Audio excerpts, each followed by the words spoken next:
Hello everyone, welcome back to this new video. प्यारे बच्चों, कैसे आप सब? आप सभी का स्वागत है इस नए क्लास में। बने रहिए अंत तक। जैसा कि आप थंबनेल देख पा रहे थे, आज का जो हमारा क्लास है बच्चों, आज बायो का इम्पोर्टेंट हम बताने वाले हैं आपको। तो ध्यान दीजिएगा, बहुत ही महत्वपूर्ण रहेगा और परीक्षा आपकी बहुत ही नज़दीक है। तो इसमें अब तक आपने जो कुछ भी पढ़ा है उसमें गुरुकुल बोर्ड एग्जाम्स ये यूट्यूब चैनल आपका किस तरीके से हेल्प करेगा, तो बिल्कुल घबराने की बात नहीं है। सबसे पहले मेरी बात ध्यान से सुनना बच्चों। देखो, बोर्ड में नंबर पाना एक अलग टेक्निक है और पूरा सिलेबस कवर करना एक अलग टेक्निक है। यहाँ पे मैं जो बताऊंगा आप लोगों को सिर्फ इम्पोर्टेंट प्रश्न दूंगा। क्या दूंगा? सिर्फ इम्पोर्टेंट प्रश्न। उनको बस पढ़िए। बोर्ड परीक्षा में आपके जो है आराम से जो है, यहाँ देख पा रहे हैं आप, 90+ मार्क्स आपके बोर्ड एग्जाम में मिलेंगे। जितना मैं बता रहा हूँ सिर्फ उतना फॉलो कीजिएगा। और अभी तक अगर आपने चैनल से नहीं जुड़े हैं तो फटाफट से चैनल को जुड़ जाइएगा और अपने दोस्त साथियों तक इसको चैनल को पहुंचाइए, क्योंकि आने वाले ये 1.5 महीनों में आपके लिए इतने बेहतरीन कंटेंट सीधा टू द पॉइंट आपको बताएंगे और वही प्रश्न परीक्षा में आपके आएंगे। तो ध्यान दीजिएगा, यहाँ पर हम आपको बताएंगे क्या, सिर्फ और सिर्फ ये इंपॉर्टेंट प्रश्न आपको 90+ आराम से आपका होगा। कैसे पढ़ना है, क्या क्या पढ़ना है, वन बाय वन करके आपको बताऊंगा। उससे पहले एक बात ध्यान से समझना बच्चों, कि बाद में ना पछताने से बेहतर है कि एक बार ना जी जान लगा के कोशिश कर लो। क्योंकि देखो, ये 2025 जो बोर्ड एग्जाम है यही तुम्हें डिसाइड करेगा आगे तुमको क्या करना है लाइफ में। ठीक है? तो फटाफट से आओ, आगे बढ़ते हैं।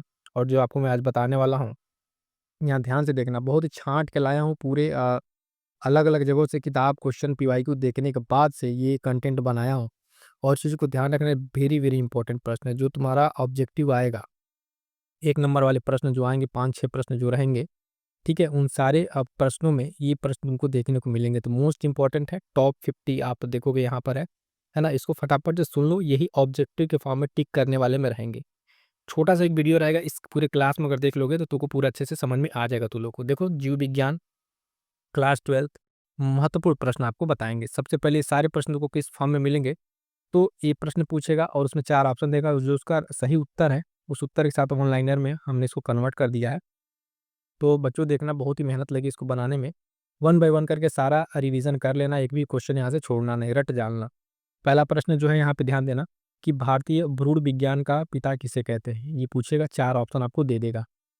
जैसे ही 4 ऑप्शन देगा तो आपको उसमें दिख जाएगा नाम क्या, प्रोफेसर पंचानन माहेश्वरी। क्या?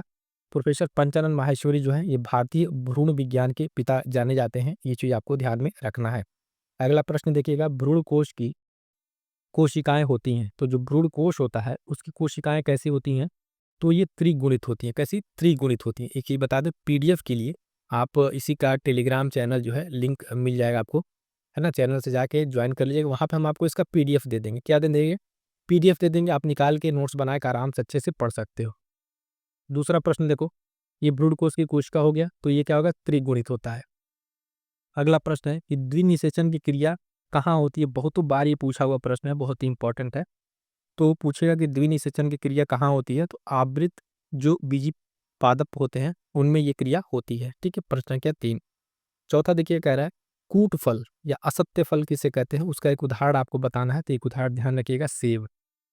सेब जो है आपका क्या है, तो एक असत्य फल या कूट फल का आप कह लीजिए एक तरह का ये उदाहरण है। आपको ध्यान में रखना है, ध्यान से सुनते चलना प्यारे बच्चों। पूरा का पूरा सेशन में आपको इससे बाहर आपका जो एमसीक्यू का प्रश्न है, बहु विकल्पीय प्रश्न नहीं मिलेगा। सारे प्रश्न आपको इसमें मिल जाएंगे।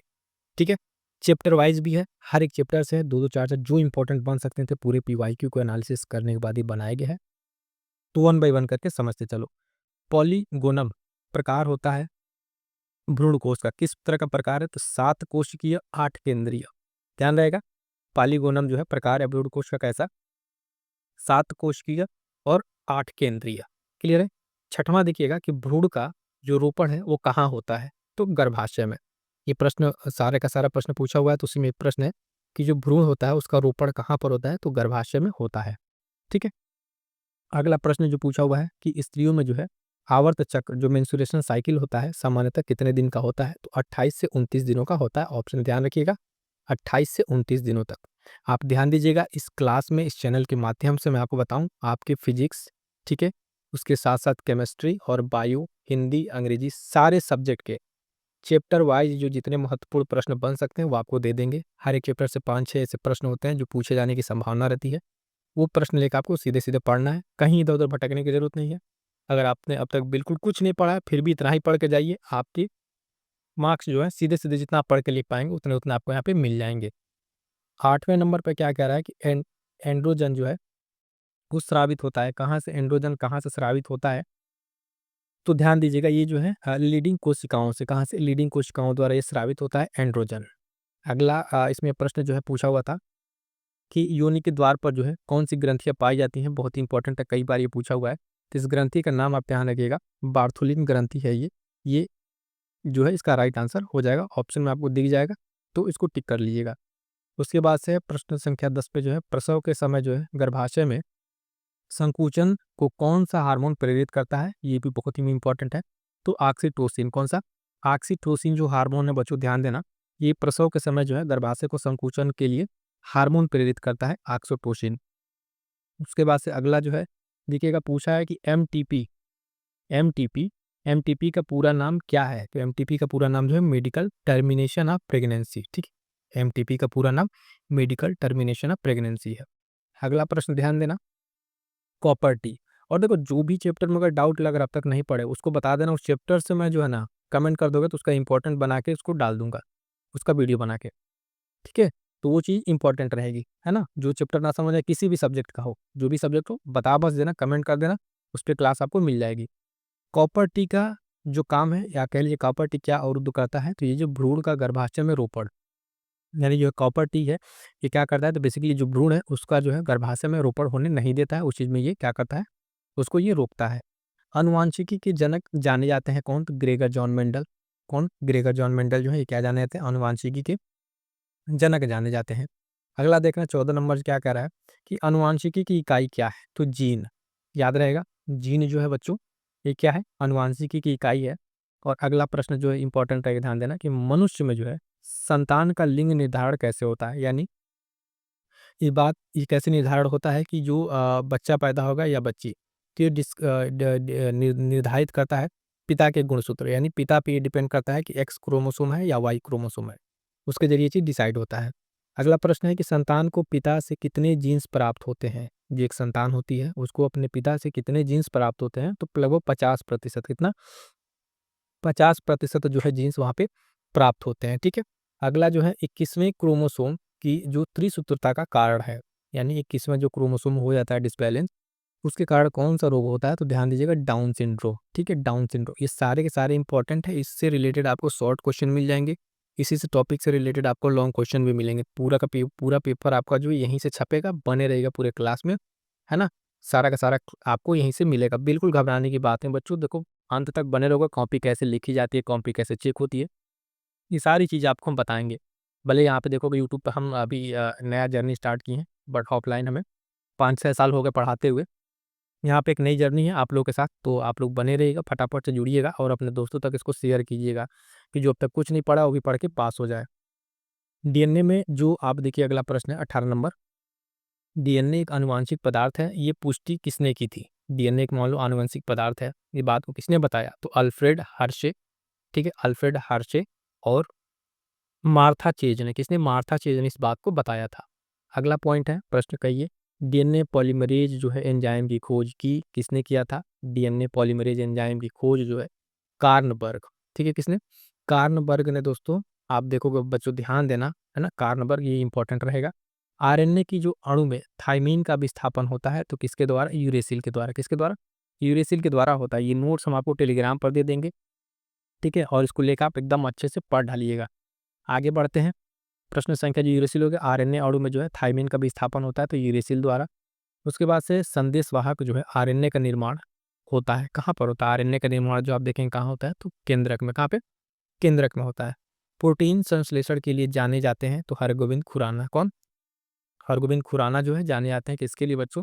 प्रोटीन संश्लेषण के। और अभी तक देखो अगर पढ़ नहीं रहे हो ना, थोड़ा सा ध्यान लगा लो, बहुत अच्छा नंबर आ जाएगा, स्कॉलरशिप भी आगे अच्छी अच्छी मिल जाएगी, तो पढ़ाई तुम्हारी एकदम आसान हो जाएगी। बिल्कुल परेशान नहीं होना, अच्छे से पढ़ते चलना है।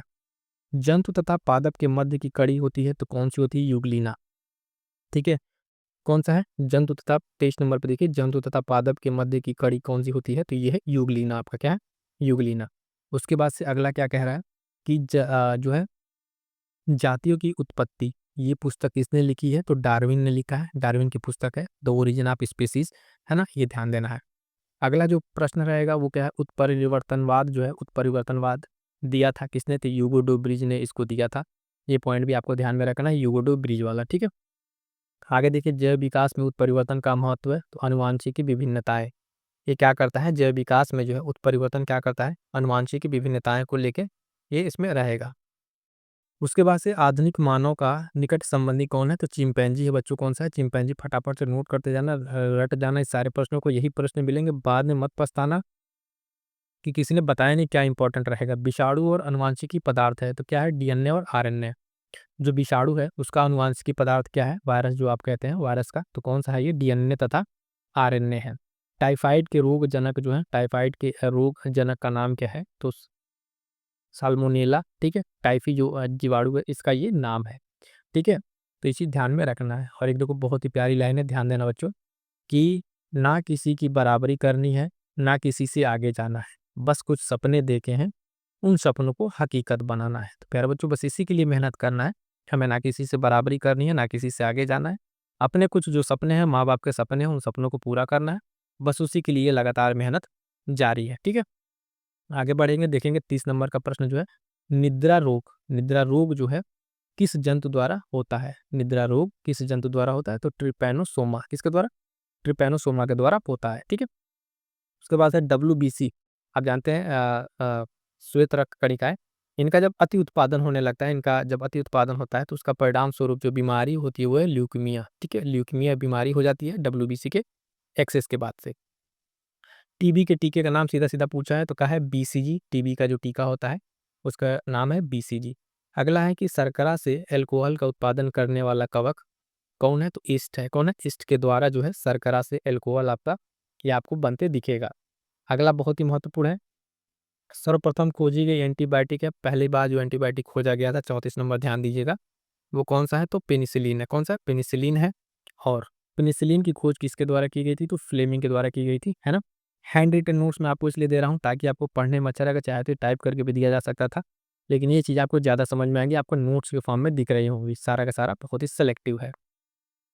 आगे बढ़िएगा, देखिएगा अगला, पादपों के साथ सहजीवी संबंध स्थापित करता है, तो राइजोबियम जो है ये क्या करता है, पादपों के साथ सहजीवी संबंध स्थापित करता है। उसके बाद से जेनेटिक इंजीनियरिंग का उपयोग किया जाता है किस क्षेत्र में, तो कृषि में, चिकित्सा में, वैक्सीन में, इन सब में क्या किया जाता है, जेनेटिक इंजीनियरिंग का उपयोग किया जाता है। अगला प्रश्न है, कौन सा एंजाइम जो है डीएनए खंडों को जोड़ने का काम करता है, तो वो लाइगेज है। कौन सा है, लाइगेज है। मैं बोल रहा हूँ ध्यान से, अगर छोटा साफ नहीं दिख रहा होगा थोड़ा देख लीजिएगा ध्यान से, कौन सा एंजाइम डीएनए खंडों को जोड़ने का काम करता है, तो लाइगेज है। गोल्डन राइस जो है, सुनहरा चावल, ये प्राप्त होता है कैसे, तो जेनेटिक इंजीनियरिंग के द्वारा इसको प्राप्त किया जाता है। आगे बढ़ेंगे, देखेंगे पारिस्थितिकी तंत्र वाले चैप्टर पे, लास्ट चैप्टर पे आ गए हम लोग। पारिस्थितिकी सिद्धांत को दिया गया किसके द्वारा, KG टांसले के द्वारा। भारतीय पारिस्थितिकी तंत्र का जनक कहा जाता है किसको, प्रोफेसर रामदेव मिश्रा को। किसको, प्रोफेसर रामदेव मिश्रा को जो है कहा जाता है भारतीय पारिस्थितिकी तंत्र का जनक। अगला प्रश्न है कि पारिस्थितिकी तंत्र में जो है ऊर्जा का, आंतरिक ऊर्जा का स्रोत क्या है, ठीक है, तो वो है सूर्य। क्या है, सूर्य है। एक प्रश्न छूटा था, यहाँ देखिएगा 42 नंबर का, लाइकेंस में जो फंगस होता है, फंगस तंतु पोषण को प्राप्त करते हैं कहाँ से, शैवाल से, शैवाल से पोषण अपना प्राप्त करते हैं। 44 नंबर देखिएगा, पारिस्थितिकी तंत्र में ऊर्जा का प्रवाह होता है तो एक दिशा, पारिस्थितिकी तंत्र में जो ऊर्जा का प्रवाह होता है किस दिशा में होता है, एक दिशीय होता है, मतलब ये वन डायरेक्शनल होता है। और अपघटन की प्रक्रिया जो है सर्वाधिक तीव्र कहाँ होती है, तो उष्णकटिबंधीय वर्षावन में। अगला ध्यान दीजिएगा, प्राकृतिक वास स्थान में जो जीवों का संरक्षण किया है तो उसको क्या कहलाता है, वह स्वस्थानी, वो इन सिटू एक्स सिटू आपने सुना होगा, तो जो वहाँ पर रहते हैं तो उसको स्वस्थानी कहा जाता है, प्राकृतिक जिनका वास स्थान है। भारत का प्रथम जो राष्ट्रीय उद्यान है वो कहाँ पर है, तो जिम कार्बेट जो राष्ट्रीय उद्यान है, पहला राष्ट्रीय उद्यान भारत का। और उसके साथ साथ भारतीय जैव विविधता का स्थल कौन कौन सा है, तो इंडो बर्मा, पूर्वी हिमालय, पश्चिमी घाट, ये सब क्या है इसके आपकी जैव विविधता के स्थल है। डीएनए का रासायनिक चाकू किसे कहा जाता है, तो एंडोन्यूक्लियस को। किसको, एंडोन्यूक्लियस को जो कहा जाता है डीएनए का रासायनिक चाकू। और लास्ट प्रश्न आपका दीजिएगा, एंटीबॉडीज क्या होता है, तो प्रोटीन होता है, ठीक। एंटीबॉडीज क्या होता है, प्रोटीन होता है, ठीक है। तो बच्चों देखो पूरा का पूरा हैंड रिटन नोट्स आपका मोस्ट इंपॉर्टेंट जो आपका जीव विज्ञान का था सारा का सारा हमने आपको करा दिया। और एक चीज़ ध्यान रखना, पढ़ाई है और सारी चीज़ें आपको मेहनत करते रहना है। परिवर्तन जो है तब तक नहीं होगा जब तक जीवन में कष्ट नहीं होगा। तो परिवर्तन अगर चाहते हो अपनी लाइफ में, कुछ बड़ा करना चाहते हो, बोर्ड में अच्छा नंबर लाना चाहते हो, तो इस चीज़ को ध्यान रखो, अच्छे से पढ़ो और जो भी चीज़ें हैं उसको रिवीजन करते रहो, ठीक है। मिलेंगे किसी और नेक्स्ट क्लास में, और ये काम करना है, इस क्लास को अपने दोस्तों तक शेयर जरूर कर देना, ठीक है। और बाकी जो इस चैनल पर अन्य क्लासेस हैं उन सारे क्लासेस को एक बार देख डालना, बहुत इंपॉर्टेंट रहेगा, ठीक है। मिलेंगे किस नेक्स्ट वीडियो में, तब तक के लिए थैंक यू सो मच।